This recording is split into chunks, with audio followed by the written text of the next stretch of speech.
ठीक है, आपको राम की वजह से सत्ता मिल गई या आपके जीवन में जो भी परिवर्तन, आप धार्मिक व्यक्ति हो सकते हैं, लेकिन एक जो सामाजिक रूप से कमजोर वर्गों के लोग हैं, उनके जीवन में जो भी परिवर्तन आया है, इस भारत में जो भी उनके राइट्स हैं, उन राइट्स के पीछे बाबा साहब हैं। तो किसी भी भगवान से बड़ा स्थान उनको लगता है, उनके जीवन में जो भी परिवर्तन आया वो भगवान से भी बड़े हैं।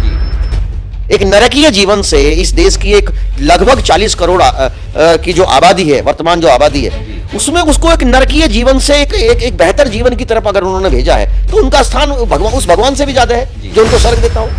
बाबा साहब पूरे देश दुनिया में जहां भी सामाजिक न्याय की बात होगी पूरी दुनिया में, वहां बाबा साहब को लोग मानते हैं, बाबा साहब की बात करते हैं। पूरी दुनिया के पॉलिटिकल लोग, पूरी दुनिया के जो सामाजिक संगठनों में लोग काम करने वाले हैं, वो भी बाबा साहब को मानते हैं। तो अभी भी समय है, अगर निश्चित रूप से पार्टी को उनके खिलाफ कोई ना कोई कड़ी कार्रवाई करनी चाहिए और उनको माफी भी तरीके से ही मांगनी चाहिए।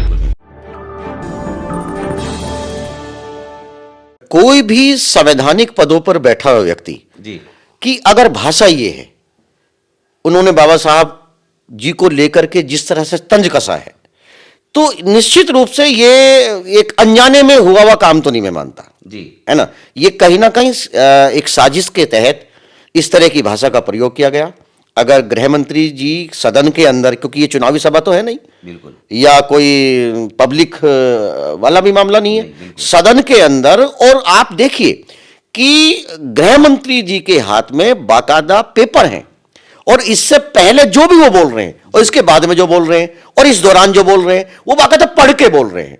तो आम तौर पर जो कोई भी व्यक्ति, चाहे वो गृह मंत्री हो या कोई मंत्री हो, उनका जो बोलने का जो तय करता है वो कोई ना कोई स्क्रिप्ट है। तो इसकी भी जांच होनी चाहिए कि कहीं इसके पीछे कोई बहुत एक बड़ा नेक्सस तो नहीं है, साजिश तो नहीं है कि जिसने वो लिख के दिया हो और गृह मंत्री ने वो उनका लिखा हुआ पढ़ा हो जी। क्योंकि भाषा बिल्कुल जो है वो, मतलब कोई भी व्यक्ति, चाहे वो किसी भी पॉलिटिकल पार्टी का हो, चाहे वो किसी भी सामाजिक संगठन का हो, इस बात का समर्थन तो नहीं कर सकता जी। और डॉक्टर साहब दूसरी तरफ अमित शाह इसका बचाव भी कर रहे हैं। वो कह रहे हैं कि कांग्रेस वाले छोटी सी क्लिप काट कर यानी मुद्दे को बढ़ाना चाह रहे हैं, लेकिन बात यहाँ पर स्पष्ट यह होती है कि जो भी उन्होंने कहा है, इससे क्या सफाई देना चाहते हुए हैं, ये बताइए। नहीं, देखो, सफाई में तो क्या है कि समय समय पर, चाहे वो आरएसएस का व्यक्ति हो, चाहे बीजेपी का व्यक्ति हो, समय समय पर आम तौर पर दलितों के तापमान, भारत में सोशल मूवमेंट का जो तापमान, इस तरह की बयानबाजी से लोग नापते रहे हैं। बिहार चुनाव में आप देखेंगे कि आरएसएस प्रमुख जी चुनाव के दौरान, चुनाव से पहले ही कहते हैं कि हम आरक्षण की समीक्षा करेंगे। पिछले लोकसभा चुनाव में आप देखेंगे कि बीजेपी के बहुत सारे लीडर्स ने यह कहा, चाहे वो दक्षिण का लीडर हो या उत्तर भारत का लीडर हो, कि हमको अगर 400 के पार अगर हम लोकसभा सदस्य जीतते हैं तो हम भारत के संविधान समीक्षा करेंगे या संविधान बदलेंगे, ये उनके लोगों ने कहा। तो ये बिल्कुल उसी का एक कड़ी है कि कहीं ना कहीं गृह मंत्री को ऐसा लग रहा था कि दलितों का जो पॉलिटिकल मूवमेंट है या दलितों का जो सोशल मूवमेंट है, चाहे वो कमजोर हुआ है, या उसका एक नापने का एक तरीका भी हो सकता है, क्योंकि उन्होंने तंज कसा है, वो सीधा सीधा तंज है, उनकी भाषा गलत है। अंबेडकर कहते हैं भगवान से ऊपर। अरे भाई, ठीक है, आपको राम की वजह से सत्ता मिल गई या आपके जीवन में जो भी परिवर्तन, आप धार्मिक व्यक्ति हो सकते हैं, लेकिन एक जो सामाजिक रूप से कमजोर वर्गों के लोग हैं, उनके जीवन में जो भी परिवर्तन आया है, इस भारत में जो भी उनके राइट्स हैं, उन राइट्स के पीछे बाबा साहब हैं। तो किसी भी भगवान से बड़ा स्थान उनको लगता है, उनके जीवन में जो भी परिवर्तन आया वो भगवान से भी बड़े हैं जी। एक नरकीय जीवन से इस देश की एक लगभग 40 करोड़ की जो आबादी है, वर्तमान जो आबादी है, उसमें उसको एक नरकीय जीवन से एक बेहतर जीवन की तरफ अगर उन्होंने भेजा है, तो उनका स्थान उस भगवान से भी ज्यादा है जो उनको स्वर्ग देता हो। बिल्कुल। और डॉक्टर साहब, पूरे देश के अंदर जो देखने को मिल रहा है कि डॉक्टर बाबा साहब अम्बेडकर जी एक नाम नहीं हुआ है, ब्रांड है आज युवाओं के अंदर। और खासतौर पर यदि हम सोशल मीडिया की बात करें, ट्विटर, फेसबुक व इंस्टाग्राम सभी गरमाया हुआ है। डॉक्टर बाबा साहब अम्बेडकर जी के पोस्टर व फोटो जो कि संसद में व विधानसभा में भी देखने को मिले, और कल तो ऐसा नज़ारा था जो कि पार्लियामेंट की जो दीवारें हैं उन पर भी डॉक्टर बाबा साहब अम्बेडकर जी के पोस्टर व फोटो को लेकर जो सांसद व विधायक थे सभी खड़े हुए थे, और अम्बेडकर डॉक्टर बाबा साहब अम्बेडकर जी की जय जयकार हो रही थी। मनीष सिसोदिया हो, आम आदमी पार्टी, तमाम सांसद, तमाम विधायक, सभी कल यही नज़ारा देखने को मिल रहा था कि डॉक्टर बाबा साहब अम्बेडकर जी की एक आंधी दिखाई दे रही है। और जो लोग समझते थे कि डॉक्टर बाबा साहब अम्बेडकर जी यानी कि कुछ भी नहीं है, जो कि आज उनको एक ये सबक मिला है, इस पर क्या कहना चाहेंगे? नहीं, देखो, ठीक है, पॉलिटिकल लोग हैं, अलग अलग वर्गों के लोग हैं, पॉलिटिकल लोगों का कोई पॉलिटिकल एजेंडा भी हो सकता है। अगर आप ये देखेंगे, ये बिल्कुल सच है कि अगर हम सिर्फ और सिर्फ दलितों की आबादी के हिस्से को अगर देखें तो देश की 1/4 आबादी दलितों की है। उनकी अपनी एक पॉलिटिकल ताकत भी है, उनकी अपनी एक पॉलिटिकल सोच भी है।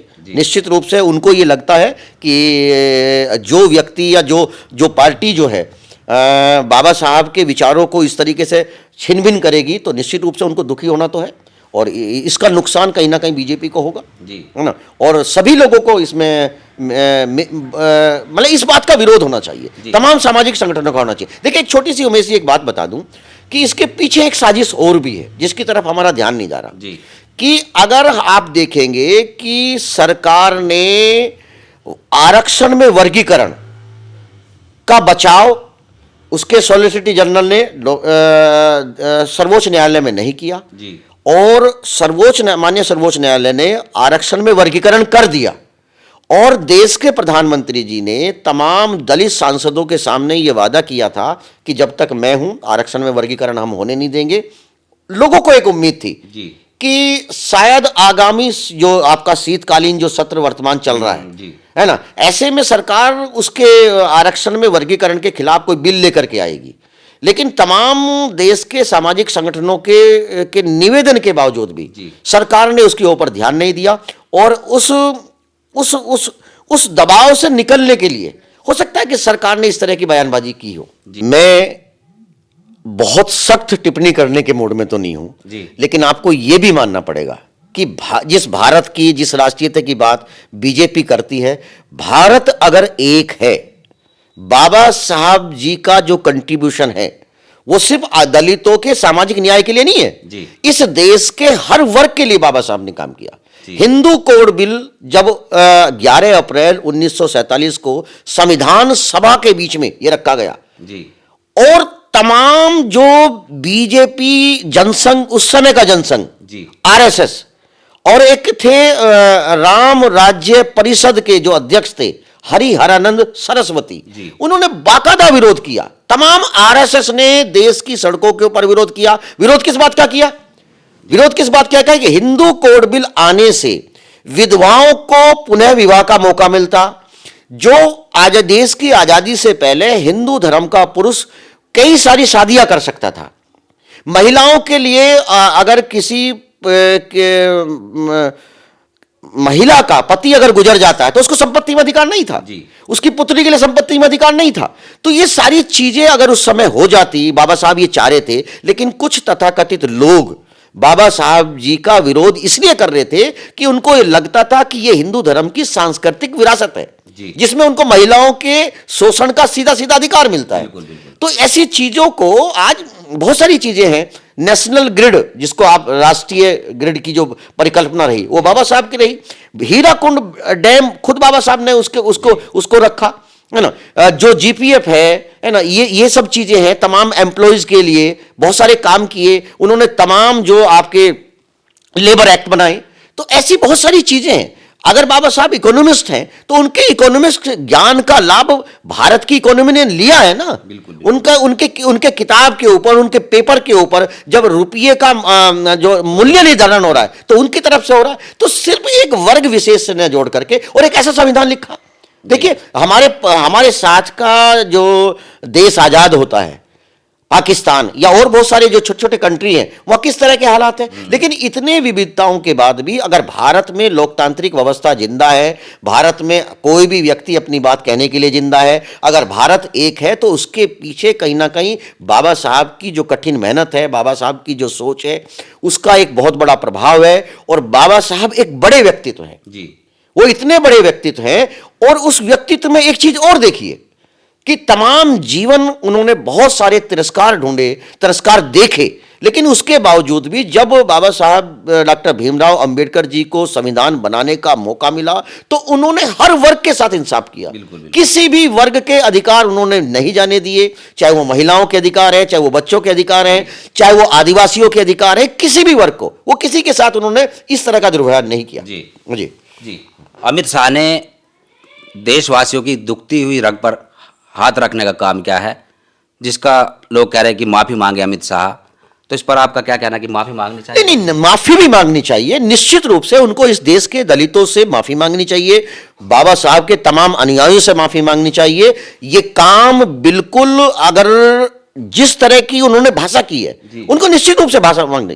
वो ये आरोप लगा देना कि कांग्रेस ने ये किया था, कांग्रेस ने अपमान किया, कांग्रेस ने अगर अपमान किया है तो क्या आपको राइट है, या बीजेपी को बीजेपी नाम करेगी? और अब ये दलित जो है बहुत प्रोग्रेसिव है, उसकी सोच प्रोग्रेसिव, वो आगे बढ़ा है। बाबा साहब की विचारधारा रोज बढ़ती है, और वो सिर्फ हिंदू भारत के अंदर जिंदा नहीं है। बाबा साहब पूरे देश दुनिया में जहां भी सामाजिक न्याय की बात होगी पूरी दुनिया में, वहां बाबा साहब को लोग मानते हैं, बाबा साहब की बात करते हैं। पूरी दुनिया के पॉलिटिकल लोग, पूरी दुनिया के जो सामाजिक संगठनों में लोग काम करने वाले हैं, वो भी बाबा साहब को मानते हैं। तो अभी भी समय है, अगर निश्चित रूप से पार्टी को उनके खिलाफ कोई ना कोई कड़ी कार्रवाई करनी चाहिए, और उनको माफी भी तरीके से ही मांगनी चाहिए। बिल्कुल जी। डॉक्टर साहब बहुत बहुत धन्यवाद। यह थे हमारे साथ डॉक्टर साहब सतीश प्रकाश जी, उन्होंने जो अपनी बातें रखी, इस पर कमेंट्स में अपनी राय जरूर दे।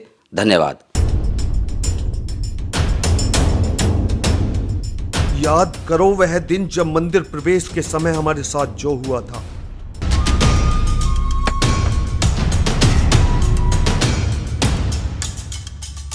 हमें अछूत कहकर अपमानित किया, लेकिन हमने भी साबित कर दिया कि हम इस देश के शासक हैं। हमारे पूर्वजों को छल से, कपट से पराजित करके हमारी सारी संपत्ति, हमारी सारी विरासत लूटी। यह लड़ाई गद्दी पाने की नहीं, यह लड़ाई गद्दी पाने की नहीं, यह लड़ाई है हमारे मान सम्मान स्वाभिमान को वापस लौटाने की। चलो अब गुजरात चलते हैं, वहां उन मनु की संतानों को मजा चखाएंगे।